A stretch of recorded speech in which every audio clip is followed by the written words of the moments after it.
We have this incredible platform to make an even bigger difference beyond NASA. So what I like to talk about is that it's the job of my office to help NASA provide air that's psychological safety, feeling that people won't be retaliated against, so that they have oxygen to breathe. They don't have to hold their breath. They can really be at their best. And it's also our job to help NASA provide space. And that means room for people to be included and to feel like they belong. Because if they feel that way, they're going to be at their best and they're going to fully contribute. And the great thing is that our mission is, as an agency, is about exploration, discovery, and expansion of knowledge for the benefit of all humankind. And so I like to say at NASA, we make air and space available for everyone. So Mike, another part about the Lessons Learned program that I love is the tour stops. It's kind of like the rock concert tour. I need the t-shirt with the dates on it. Tell us about the tour stops. And that's something really, really exciting coming along. As we talked earlier, the power of the Columbia Room, the power of sharing the artifacts and the stories of the crew and how we can change the future. Over time, I kept thinking, this is great, we're getting thousands of people to the room, but you know what, that's not enough. There's so many more people we can help impact in a positive way. So how do we do that? We can't take them all here to the Kennedy Space Center. We can't bring them all into the VAB or in the Columbia Room. But what if Columbia came to them? So the concept of the Space Shuttle Columbia National Tour became to take Columbia on the road, to bring it to those literally millions of people that can't come here, and to share those stories, to share those lessons forward. So we started off in April. We did April 12th in retrospect of the 30th anniversary of STS-1, the first launch of Columbia. So now we relaunched Columbia on her first anniversary to bring Columbia on our next mission. So the mission continues, mission to inspire, to educate, and change hearts and minds. So we're here at the Kennedy Space Center, and we shared the artifacts in a new display for the workforce. We also had a center-wide event that we had senior leadership there, and the workforce was able to come. As we travel from center to center around the country, Columbia comes, we come with a message, a center-wide event, reinforced training, and then we're also going to take breakout meetings and go into branch level and division level meetings and take this story to smaller groups of folks and have those more intimate conversations on how these lessons can be applicable and helpful to their organizations. And that also isn't limited to NASA centers. There's a possibility that you can go beyond that. That's the exciting part. As this continues, one thing that's just amazed me is the potential. It's unbelievable and it's exciting. Because NASA, our charter is to help everyone, right? We want to make the world a better place and more safe and successful for everyone. So within that charter to go do that, we see the potential. For example, when you look at a firing room and what happens in a firing room to launch a rocket, I would offer to say an operating room and a firing room are very, very similar. And you can't make mistakes. Time is of the essence. Communication is critical. You can't have deviance in the system. You got to be very effective what you do. So there's the medical industry, and I can give you dozens of other examples of how. So I'm more amazed every time you think about it or talk to other folks.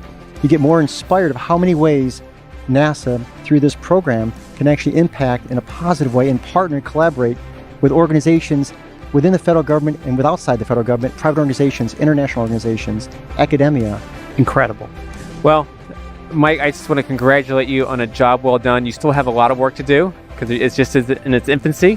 But you're going in the right direction. Thank you. And I'm working with a lot of great people, and the great exciting part of this, it's not just me. I may be leading this effort, but there are thousands of people inside and outside the agency that are going to help make this successful, in addition to the crew that's watching over us as well. So all together, we're going to make this an amazing program and help a lot of people. Awesome. Well, thanks so much, Mike, for being on the show. I feel like I have a lot of lessons I still need to learn, but tell you what, it has been fabulous. Thank you so much for the opportunity. No, thank you. You're watching NASA Edge. An inside and outside look at all things NASA.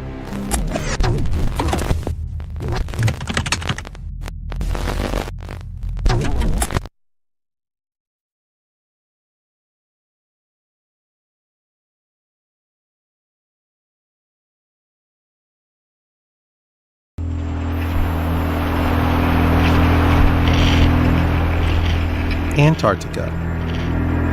It is the world's coldest continent. Scattered among the ice in this harsh and unforgiving environment are numerous research stations. One of these is the Neumayer 3 station. Situated on the Ekstrom ice shelf and operated by the Alfred Wegener Institute, which coordinates German polar research efforts. Nearby Neumayer 3 is a small greenhouse, the German Aerospace Center's Eden ISS, which is working on developing innovations for cultivating food using closed-loop systems.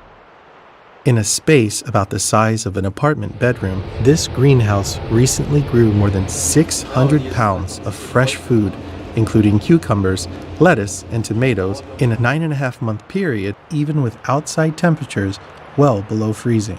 The researchers took scientific samples from their crops, but they ate the vast majority of what they grew in a powerful demonstration of the benefits of closed-loop agriculture.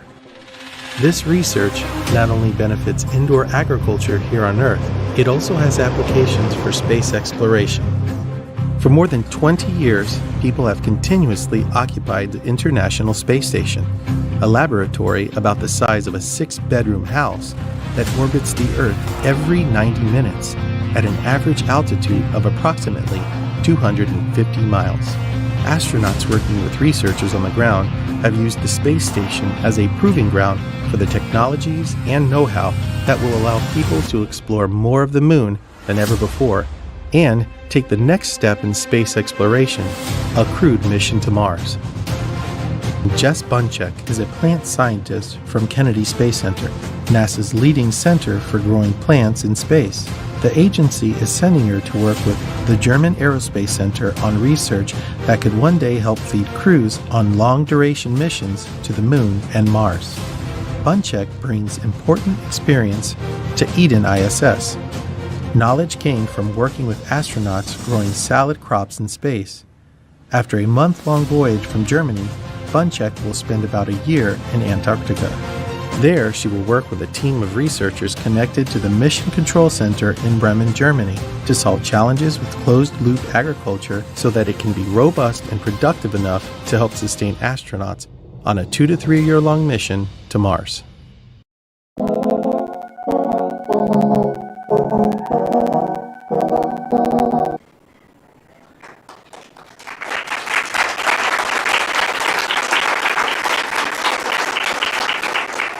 Hello, and thank you for joining NASA's Day of Remembrance Town Hall.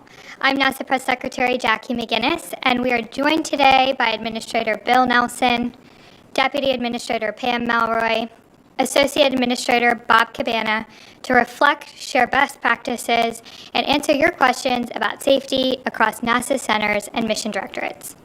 Before we begin our discussion, in a spirit of reverence, please focus your attention on the crews of Apollo 1, Challenger, and Columbia in this 5-minute video.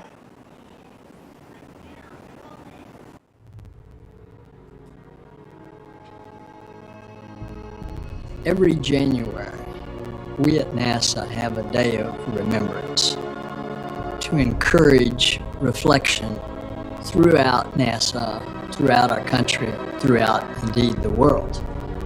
It's a day to pause, to remember, and to uplift the legacies of the NASA family members who gave their lives to advance the cause of exploration.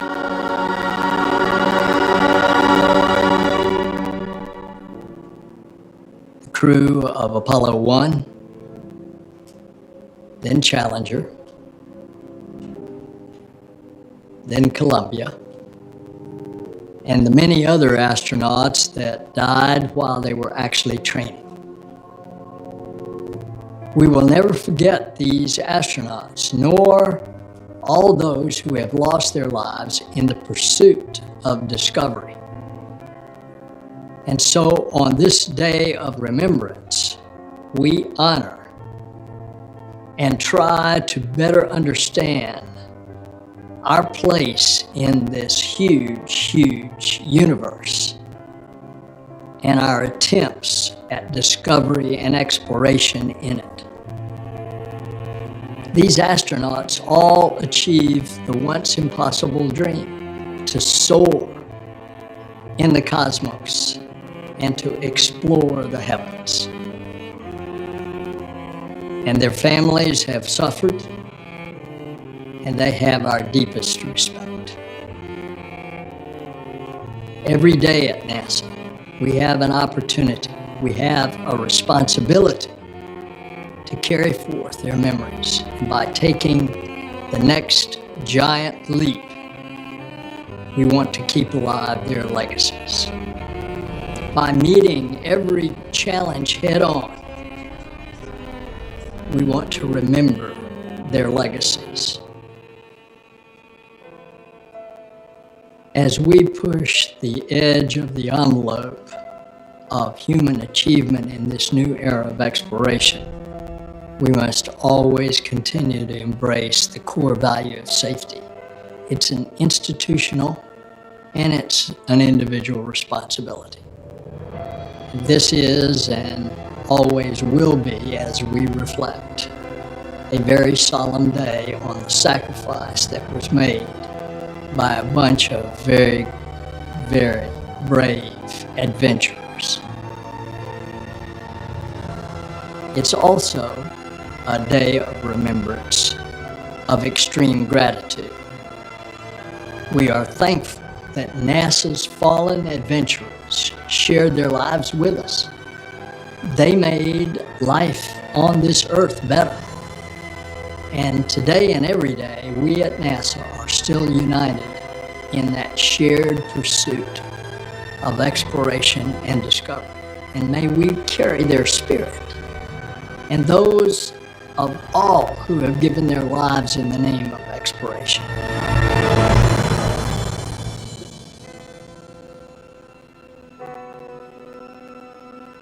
May we carry their spirit with us as we venture out to the moon, to Mars, and beyond.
Now, please welcome Administrator Bill Nelson.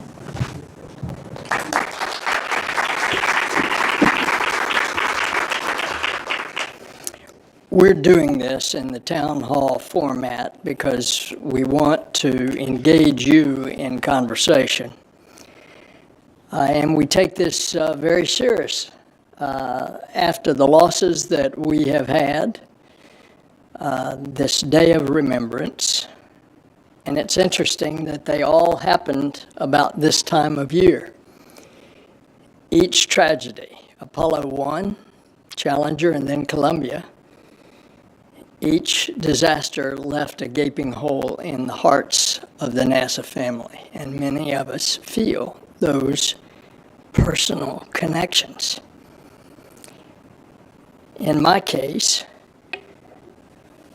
the 24th flight of the space shuttle, we had been through 4 scrubs. The first attempt in December,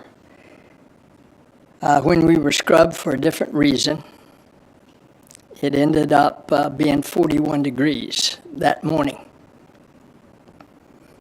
We didn't think anything about that. On through 3 more scrubs, a total of 4, of which, if we had launched and we had gotten down to T-minus 13 in the count, another morning T-minus 31, any one of which would have been a bad day, only to launch into a 6-day, almost flawless mission and to return to Earth on January the 18th, Hoot Gibson's crew Charlie Bolden, pilot. And 10 days later, Challenger launches and blows up. It so happened the night before the Challenger launch, the temperature had gotten down to 25 degrees. There were icicles hanging on the launch tower. And there were people that had serious doubts about launching. But I'll tell you who had the doubts were the engineers out in Utah who were begging their management at Morton Thiokol to stop the count because of the cold weather. And the cold weather, stiffening, rubberized gaskets called O-rings in the field joints of the solid rocket boosters. I asked those engineers later, I said, how were you sensitized to that? And then when almost a month earlier, went on our first launch attempt, it was 41 degrees. Challenger was 36 degrees at launch time. How was it that you were not sensitized to our first launch attempt on the 24th flight? And they told me, they said, it was when we got back your solid rocket boosters, when you'd launched on the 5th try, and it was a relatively warm 56 degrees, and we saw blow-by. The blow-by of the hot gases in the field joints. And he said, then we remembered that the previous January that had happened. And we ask, what's common to January?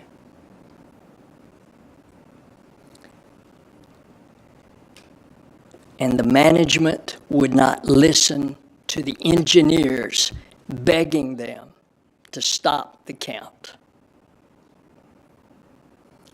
And that went up all the way to the top. As a matter of fact, the NASA administrator wasn't allowed to be at the Cape because he had been indicted for something that was 10 years before, and he knew he could clear himself. So he was in his office in Washington, in the headquarters, watching the count and seeing the icicles on the launch tower. And he's calling the Cape, begging them to stop the count. And they won't take his call because he's not the administrator. There was an acting administrator. Just one other personal commentary. Of course, I think the world of Hoot Gibson and Charlie Bolden. And I remember years later, Hoot telling me on subsequent missions that he would get out and inspect the orbiter after his flight, and he'd look at the underside or the sides of the orbiter with those delicate silicon tiles. And he said it was like somebody had taken a shotgun and just shredded a warning about what was to come in 2003 in February. And that was the foam coming off the external tank, and it just so happened to hit at the right place on ascent as the shuttle accelerated. It hit the leading edge on that carbon-carbon fiber and knocked a hole in the front edge of the wing. Our deputy and our associate administrator, they have seen all of this firsthand, and they're going to explain their own personal experiences. But the bottom line on all this is every day at NASA, we have an opportunity, we have a duty to carry the memories of those that we lost and carry their dreams onward and upward. And these are the enduring lessons from each of these tragedies. And the bottom line is this: speak up. A question, even a simple question, is more forgivable than a mistake that can result in a tragedy. And each of us has a responsibility to cultivate a work environment where every member of the NASA family feels empowered to voice doubt. Make your concerns heard. Communicate openly. We saw the power of speaking up and listening. We saw it just recently at the successful launch of Artemis 1, because while they were loading the liquid cryogenic propellants into this powerful rocket, teams encountered a small leak on a hydrogen valve inside the mobile launcher. And although the engineers attempted to remotely troubleshoot the issue, managers ultimately decided that they needed a red team. So, 3, Chad Garrett, Billy Carnes, and Trent Annis made the trip out to the launch pad. This is a fully loaded rocket. They entered that danger zone. They entered as that mobile launcher at its zero deck, and Trent tightened the bolts at the leaky valve while Billy communicated with the launch team. And the red team, it worked. And the red team not only demonstrated heroism and professionalism that day, and it helped us to do it safely, and then we could go on and complete the mission. And what they did also reminds us of how critical each team member is in the integrity and the safety of every NASA mission. And that's an example of what happens when we speak up and we listen. Safety is our responsibility. So, as I said earlier, with our leadership here, to discuss more about the importance of safety and to honor this day of remembrance, I want to introduce my colleague, our co-leader, Deputy Administrator Pam Melroy.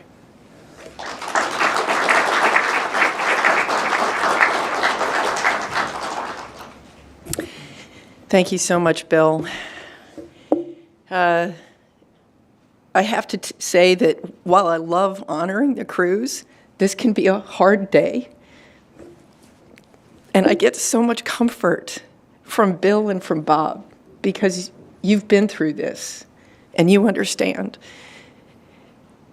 It's so important that we focus the whole week, and in fact the whole year and every day, on remembering our fallen colleagues while also celebrating their legacy. As I said, it won't just be this week. We've talked about this for a while, coming up on the 20th anniversary of Columbia. We plan to keep the dialogue going through safety workshops and discussions at several of the centers, and to make sure that this dialogue continues to be very inclusive, but also real, vital, informative, and just the whole goal of talking about this and keeping these lessons learned alive. There are so many lessons learned from Apollo 1 to Challenger to Columbia. We work with such complicated systems, and we're building them to do things that no one has ever done before. And when I look at the complexity, especially of what we are doing in our human spaceflight program, we continue to be at the cutting edge. So we all know when we're trying something new, we're never going to be 100% safe because there are things that we can't predict that might happen. But each of us should remember that it could happen to us. So that's one of the messages that I want to give, and I'll tell a short story about that. I was a Cape Crusader, helped strap crews in and unstrap crews as my first technical assignment working at the Cape. And one of the things that was so wonderful was to work with people who'd been trained by the famous Gunter Wendt, who was really the grandfather of all of our procedures for safety out at the pad. And they had had experiences with Apollo 1 that immediately changed and affected not just the way we operated out at the pad, but also the hardware that we used, the accessibility of it, and then, of course, to pass those lessons on. And I have to say that I listened eagerly to all of those things, and I was proud of the procedures that we did at the time, because I was like, wow, we've really made this safe. I came back from my second flight, and I was asked to lead the Cape Crusader team. So I was in Florida to get my familiarization training for unstrapping the crew of STS-107. And I was out at the runway with Bob Cabana, and the crew didn't land on time. We all stared out, looking as you did for the shuttle, listening for the sound of the distinctive double boom, and we didn't